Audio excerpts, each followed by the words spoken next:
Navalayo. Nice to meet you. Hi, nice to meet you too.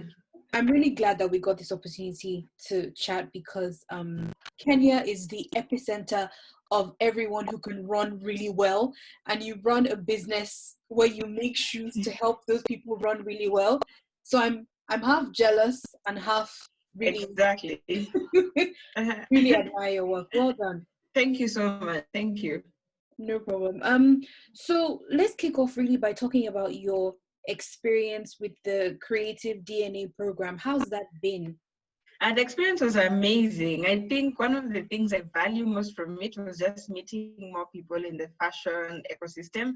I started my company, I was looking more at utility without really thinking about fashion. And so the Creative DNA program was awesome because now I started thinking about it from a fashion perspective, and also met designers and other people in the ecosystem who I now know can support, and also just learning business from a fashion perspective was pretty cool. Yeah, I get that. And I'm glad that you brought that up, business, because for a lot of people, when it comes to fashion, it's almost like, well, maybe they know the creative side of things, but maybe they don't know the business side so much. So yeah, it must have been quite useful for you to gain those skills. Yeah. Yeah, that's really good. And when it comes to COVID, as it's affected the entire world, I'm sure your business has been affected as well. What have been some of the biggest challenges for you? I think one of the biggest challenges for COVID is uncertainty. That there was just, uncertainty isn't good for business. People like knowing if I order my goods at this particular point, I get them at this particular point. Yeah. So I feel like the general uncertainty with regard to just the flow of business, and secondly to sporting events. So a lot of the marathons or the runs, or just even in other sports, they were all cancelled. And so we basically had a moment where nobody expected this to happen. Yet it happened, and now everyone had to think, okay, how do we adapt? So there was the challenge of first having to have that uncertainty, and then secondly, you have to really figure out how to adapt quickly in a world that all of a sudden whatever you created is not relevant. Yeah, I get that. And also, I mean, the two really big things this year, in terms of gaining the world's attention, COVID, and of course the Black Lives Matter movement. And I know that off the Black Lives Matter movement, the Black Businesses Matter movement, sort of sprung up as well. And there's a lot of talk about, support for Black-owned businesses. How has that personally affected Enda running? And, what are your thoughts on this support that the Black-owned business industry is receiving now? I think it's way overdue in some sense. I think part of me is happy that it's happening because it's way overdue. The other part of me is skeptical in the sense of why was the injustice invisible until now? If you're in the news or anything like that, you kind of realize that there's a pattern and it's been going on for a while. So yes, I'm glad there was outrage, and I'm glad the spotlight has shone on Black entrepreneurs, but at the same time, I'm skeptical. I'm like, where were you before, So, but that said, yeah, we take the good and the bad, and it's great that people are just focused on that. And I think I myself have learned of so many brands, like Black-owned brands that have existed there've been so many lists of places you can find Black-owned brands to support. And I've learned of so many in my field that I barely knew existed.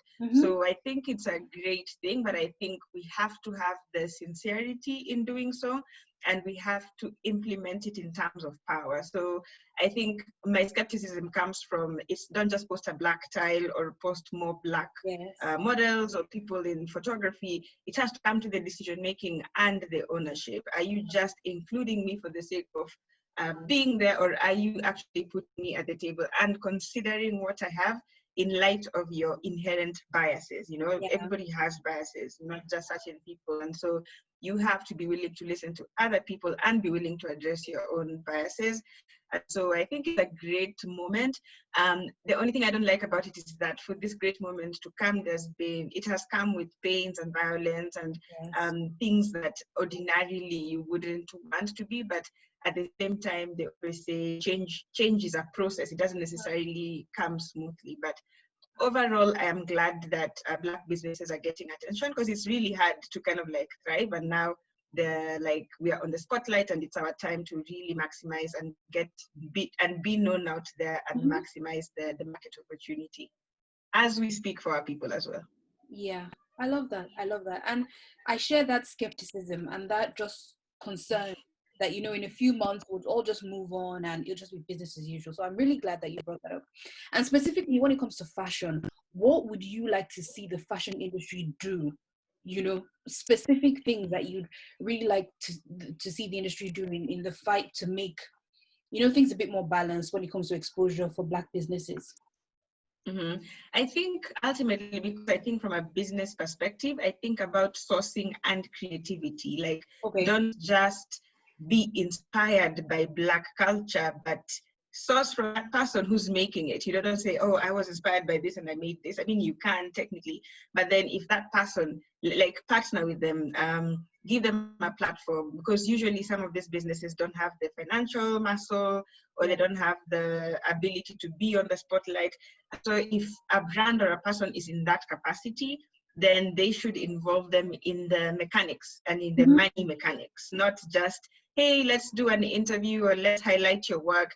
It's more of, okay, how do we incorporate this work into something that actually grows your business? Yes. And so I think there's great opportunity in that. I think there's also opportunity in terms of just like acknowledging also the source of inspiration, right? So we've seen that, because culture, music, fashion, they kind of like go hand in hand. And we've seen that, for instance, on TikTok, on other places where it's really hard to figure out where did something originate from. But in cases where even that origin is figured out, it still takes so much more to get that person to be recognized. And so I'd say, like, basically, like, not acting like something belongs to you, like just taking that effort to say, wow, I saw this, I like this, where is it from? And try as much as possible to give that person a platform, because they might not, again, be in that position to do that. But I think from agency perspective, because what I'm basically asking someone else to do something, I think Black businesses also have an opportunity to really seize the moment. Like, if I think of African fashion, for instance, there's so much like African fabric, African designs, African art. Like, if you go to the museums or something like that, you see so much culture that I see. Sometimes you see something and you're like, wait, that design looks like this mask from Sierra Leone, you know? Yeah. Or you can see the connection. And I'm like, we have to, I think from an African perspective, stop waiting for the discovery and start discovering ourselves.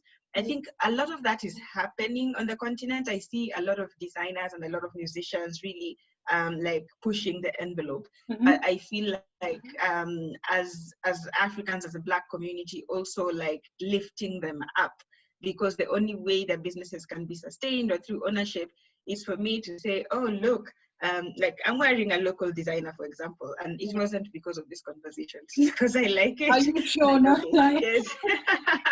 No, seriously.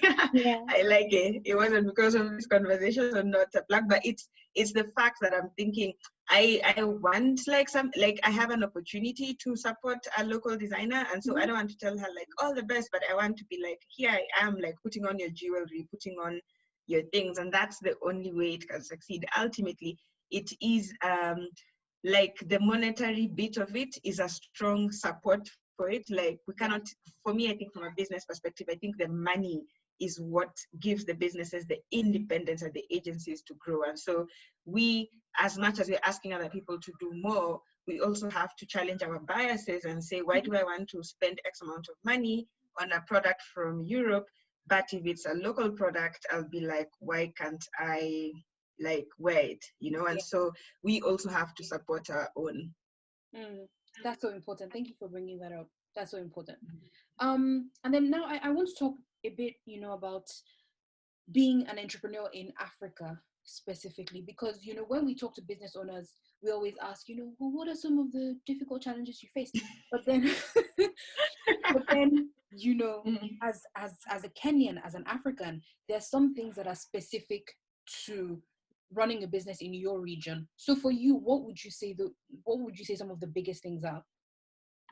I'd say logistics. And sometimes I'm mad at Africa, at us all in general, because I'm like, why should shipping stuff from China be easier than shipping stuff to Nigeria? You know, and Mm-hmm. why should sourcing fabric from Ethiopia or Rwanda be more expensive than getting it from the US, you know? And so I think one of the challenges for growth in businesses is, even when you're talking growth, everybody's thinking of selling abroad. Nobody is really thinking of intra-African, even though we have the Africa Free Trade Continental Agreement and there are all these nice things they talk about in conferences. And you're like, there is opportunity here. And so I think the challenge of logistics is a key thing, because most of our businesses are small and they don't have the financial power or the logistic or the bureaucratic power to deal with the different laws and regulations, the corruption, the what. And so I think we need to realize how that whole circle works, that if you don't make it easier for me to trade with Nigeria or to trade with Mali, like it hurts us all, because then we're out there competing with the world, which is like super cutthroat. Whereas if we were trading amongst ourselves, we understand the challenges, and I'm like, okay, I know you can't pay me because of challenges with a bank, etc. I'm okay with you doing X, Y, Z, because I come from that perspective of understanding. And Yeah. so I think logistics is a big hamper. Like, it just makes people not flourish. I think lack of capital is also another one. I'm saying this also just comparing to other markets, for instance, where it's so easy to get a credit card. And in Africa, I almost feel like banks exist to serve the government. So they just like stash all their money in treasury bills and bonds, and they're not really taking risks on entrepreneurs. And so I always feel like the amount of money we lose through stuff like corruption, if you're okay to lose it, why not lose it on entrepreneurs? You know, like, at least have that money in circulation. And so one of the things I think is people need to accept that business is a risk, and that you may give money to an entrepreneur and it may not come back. But it is better to invest, especially if you look at our demographic and how young we are and how there's so much opportunity.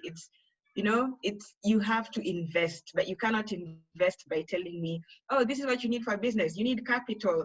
I'm like, give me the capital, you know? And so I think funding is such a huge issue, and I think it shouldn't be, because there's so much creativity. Like, it sometimes it pains me to see the creativity that goes untapped just because someone doesn't have an option. And then I think I'll also say the bureaucracies. We have, like, if something can take 7 steps just for the sake of bureaucracy, it will take like 7 steps, whereas it would have been 1 step. And I think that's just from a policy and practical perspective. You know, the government can come and say, we support women, we support entrepreneurs, but the people who are in charge of those places don't really care, or they don't see the process. And so we have to be selfish enough to see the connection of what we do as individuals to the bigger picture, which I think people don't see. I don't know why, but we have to be able to see that, so that when I am talking to you as a counterpart in Lagos, we are talking about how we can work together, and not how we can frustrate each other because East Africa and West Africa are 2 different regions. And like, we have all these things, and I'm like, who taught us this? Like, you know, ultimately the same challenges you're facing are the same challenges I am facing. And so the faster, the more we come together, the easier it is to overcome. And so, yeah, I think those are like the main challenges. I feel like the bureaucracy is too much. Just make business easy to run, easy to fail, easy to move on, and create the environment that supports that, and let the entrepreneurs do it. Don't try to regulate things just because you don't understand them. Because I feel like anytime there's an innovation, you first put a big law to cover it so that you can control it. And I'm like, you cannot, that's not how it works. You know, we have to recognize that, that over regulation, innovation, like, there's a point of regulation that's needed, but if you over regulate, because I feel we are over regulated, then you stifle growth. And when you stifle growth, you're basically encouraging poverty. If you encourage poverty, you're encouraging people to undergo things like crossing the Caribbean on like rubber boats. Like, all of those things are interconnected. And so when we understand that, when I come to the table to talk to you, coming from a perspective of we are solving bigger issues. And so it becomes easier to do that. And so sometimes I feel the bureaucracy is too much, like it just stifles. But that said, it's not impossible to go through them, but I just wish it was easier. But I'm hoping the African Free Trade Agreement will solve a bit of that practically, not policy, like practically, not in speeches. Yeah. Yeah. But in action. Yeah. Yeah. I know what you mean. Fantastic. Thank you so much. And I think now that we've spoken about challenges, it's also to balance the equation. Let's talk a bit about some good news, some triumphs for your business personally. What have been some of the highlights for you since the inception of Enda Running? Highlights, I'll start with the most recent. I think, as I said, like COVID came with so much uncertainty. And, like as an entrepreneur, you don't really have a safety net. Like it's non-existent. And so the highlight that came for us, at least, was the fact that COVID led to behavioral changes that led to an increase in demand of our product. So we sell running shoes. And in as much as governments were placing people under lockdown, you couldn't go to the gyms. So people resorted to running. The result of that, our business saw significant growth just because of the change in consumer behavior. That was really good. We also launched a new daily trainer earlier this year. We launched it, I think, earlier in the year. I can't remember the exact date, but it won an award at the ISPO trade show. So ISPO is it's actually the largest, it's the largest trade show in the world. And we were like the only African company. I know, it was like really amazing to be like, wait, where's anyone else from Africa? It was a huge convention. And it did break my heart a little bit that in like of thousands of exhibitors, there really wasn't anyone African. And on top of that, we won an award for that particular shoe in a category for innovation. And so it was really great having that validation. Sometimes you work on something and you're not really sure how it is. And so to have as an expo like ISPO basically saying like these are one of the top companies to watch for. They also listed us as one of the biggest trends to watch for. And so that really felt like, okay, we're actually in the right direction. Yeah. And I would say one of my first highlights was also when we had our first employee. Like it was a lonely journey for the co-founders for a really long time. And then one day there was someone who was depending on our business to pay their rent. I felt a huge amount of responsibility, and I felt like this is it. Like this is why business is important, because then as long as you're getting one person, two people, three people in a position where they're able to make ends meet, I feel like that is very gratifying. And I would say, okay, I have so many now, they're all pouring. I'd say, That's a good thing. Yeah, another moment was when we usually have we give some of our revenue to community projects, and this was very intentional to kind of do it from revenue and not profits, because I feel like if you look at the history of Africa, it's been such an extractive affair where it's just extract from the community and build them a few schools or something like that and move on. And I felt like, what if we created a development system where your growth is that of the community, that you don't look at the community as something to extract from or something to grow from. And so the beauty of running a business is that you can experiment with this. And so the first organization we gave money was a group that teaches life skills at youth risks in one of the slums in Nairobi. And I remember one of the students, one of the girls was like, "You're giving us a check, you're not white, did you go to public school?" Like she was asking me all these questions because she was like, why? And that was very powerful for me, because she was like, you look exactly like me, right? Like it's an organization that gets lots of grants. And she was like, did you go to public school here? Because she was like, maybe I was from an affluent family. And I was like, no, I went to public school, like hardcore. And she was like, where do you come from? And she's like, where are you getting all like it? But for me, it was that like we need to show the future generation that you can be like me and you can also achieve things. So that was a good moment. I felt like we should do more of this. Yeah, but that was cool. I love that you can look like me and you can still do great things. I think you should have Exactly. that on a t-shirt, a bag, somewhere. I don't know. I think that's fantastic. Thanks for that idea. You're welcome.